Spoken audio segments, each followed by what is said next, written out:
आप कुछ special diet आजकल कर रहे हैं, वो क्या स्पेशल डाइट कर रहे हैं और क्यों कर रहे हैं, इस हवाले से भी अगर कुछ ये राज की बात ये तो अंदरूनी सवाल आपने जो है ना वो ऐसा तो ना करें ना। मैं डायबिटिक का पेशेंट हूँ, 10-12 साल शुगर का जो मरीज होता है ना, मुझे जानते हैं, जितना मेरा ट्रैवल है, जितना मेरा शेड्यूल है, शुगर के मरीज के लिए ये सब चीज़ें कैरी करना इतना आसान नहीं है।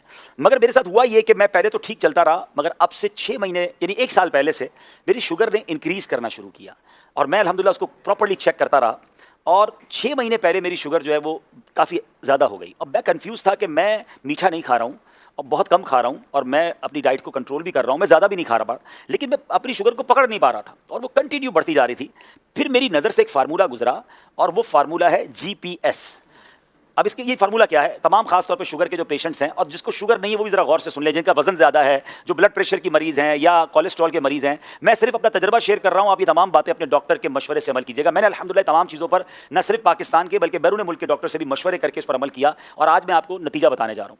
तो मेरी शुगर जो थी, चले बता देता हूँ, मेरी शुगर 9.9 तक पहुँच गई, बढ़ते बढ़ते 9.9 तक पहुँच गई, जो कि HB1C जो होती है 3 महीने की शुगर, और ये ग्रेजुअली बढ़ती गई। 7 से करते करते 8 पहुँची, 9 पहुँची और 9। मैंने कहा ये क्या हो रहा है, क्यों नहीं रुक रही शुगर, दवाइयाँ चेंज करके देख ली। तो फिर वो GPS फार्मूला मेरी नज़र से गुजरा कि शुगर सिर्फ मीठा खाने से नहीं होती है। ये 3 चीज़ें हैं, G for grains, P for potato, S for sugar. ये 3 चीज़ें अगर आप छोड़ दें तो आप बगैर दवाई के शुगर पे काबू पा सकते हैं। मैं ऐसे कई लोगों को जानता हूं कि जो पहले 2 दवाइयां खाते थे, फिर उनकी शुगर 2-5 साल बाद दवाइयों ने असर खत्म किया, वो 4 टैबलेट पे पहुंचते हैं, फिर दवाइयां असर खत्म करती है, वो इंसुलिन पर पहुंचते हैं और एक वक्त आता है कि उनकी 25-30 साल पुरानी शुगर के बाद इंसुलिन भी काम नहीं करती है और फिर बेचारे आज़ा कटते हमने लोगों के देखे।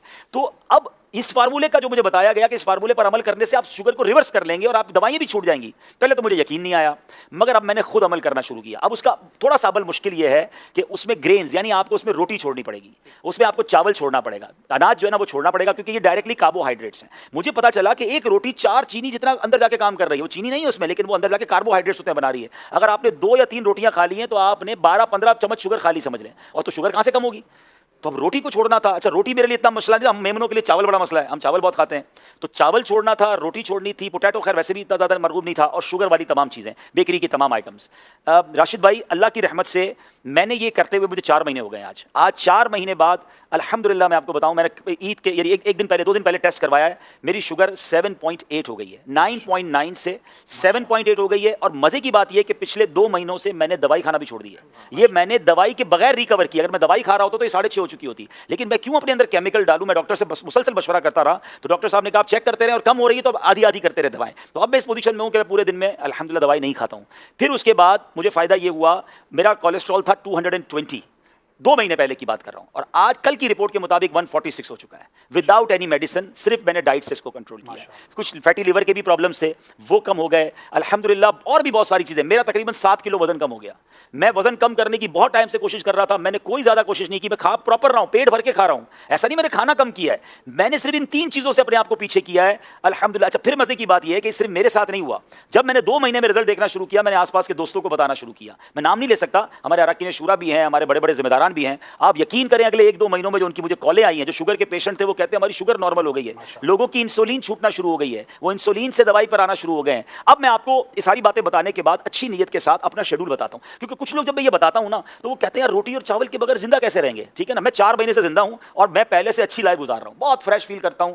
अब उसका तरीका क्या है मैं आपको समझाता हूं। पहले तो जब तक आप इसको साइड पे करेंगे ना तो फिर आपको चीज़ें बहुत सारी नजर आना शुरू हो जाएंगी। पहले तो हमें नजर ये की चीज़ आती है ना कि भाई 3 रोटियां खानी है रोज़ की या 2 प्लेट चावल खाने हैं, तो जनाब आप अल्हम्दुलिल्लाह सलाद, फ्रूट, और फिर आप गोश्त डायरेक्ट थोड़ा सा ले लें, आप बॉयल अंडे खा लें। अगर आपको फ्राइड एग भी खाने तो कम तेल में तल के चम्मच से खा लें अंडे। मैं 1-2 दिन पहले जगह गया, दोस्त के घर दावत थी, बड़ा बेहतरीन कह रहा ईद आ रही है अब्दुल हबीब भाई, गोश्त नहीं बनाया, दाल चावल बनाया।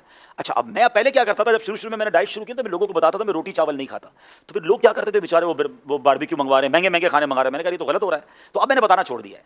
अब मैं नखरे नहीं करता, मैं कहता हूँ मैं आपके घर आ जाऊँगा, जो भी दावत है। तो दाल चावल बनाया तो बड़ा कमाल का, हमारे यहाँ मशहूर है दाल चावल ना, तो सारे दोस्त खा रहे थे, तो मैंने कहा आप क्या खाएंगे, मैंने बिल्कुल खाऊंगा। मैंने लिया, मैंने दाल की प्लेट भरी, उसमें लौकी शरीफ निकाली और मैं चम्मच से दाल खाने लगा। मैंने लौकी खाई, हर दस्तरखान पे थोड़ा बहुत तो सलाद होता है, मैंने सलाद खाया। देखिए, एक फार्मूला अगर आपको समझ आ जाए ना कि आपके वजन का 1% आपका पेट होता है, किसी का 80 किलो वजन है और 800 ग्राम में पेट भरेगा। अब मेरे पेट के अंदर अगर 700 ग्राम की जगह है तो मैंने ये सोच लेना है कि मैंने 700 ग्राम भरना किससे है। याद रखिए, मैं इसको इस तरीके से आपको समझाता हूं, आपके साथ सबके साथ हुआ होगा कि कभी आपको बड़ी शदीद भूख लगी होगी। बचपन में तो ज्यादा हुआ था, हम गरम गरम रोटी लेने जाते थे और आते आते एक रोटी पूरी खा जाते थे। मम्मी ने मंगवाई होती थी रोटी, तो भूख इतनी लगी होती थी वही रोटी खा जाती, क्योंकि भूख लगी होती थी, ना सालन था ना कुछ था, क्योंकि भूख लगी थी। और ऐसा भी हुआ होगा कि आपने कभी दोस्तों के साथ दाल चावल खाया होगा या दाल रोटी खाई होगी, पेट भर गया। अब दुनिया की बेहतरीन चीज आपके सामने आ जाए तो आप क्या कहते हैं, यार अब तो पेट भर गया। इट मींस पेट ही भरना है, लज्जत तो जबान तक है।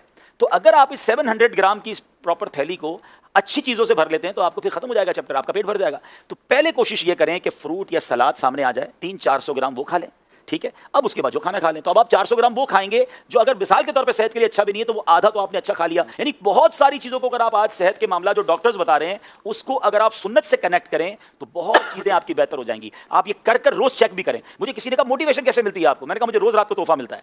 कहते कैसे, मैंने कहा मैं रोज पूरा दिन गुजार के सोने से पहले खाने के 2 घंटे बाद शुगर चेक करता हूं और मुझे पता चलता है कि मेरी पूरे दिन की डाइट में बगैर दवाई पिए मेरी शुगर नॉर्मल है। मैं अगले दिन के लिए फिर तैयार हो जाता हूं कि मैंने इंशाल्लाह चीजें नहीं खानी है और अल्हम्दुलिल्लाह मैं इसका नतीजा देख रहा हूं। तो अच्छी नीयतों के साथ खैरुन्नासी मन यनफ़उन्नास, लोगों में अच्छा वो है जो दूसरों के लिए भी अच्छा बने। तो मैं जो अपने लिए अच्छा समझ रहा हूं आपको बताया है।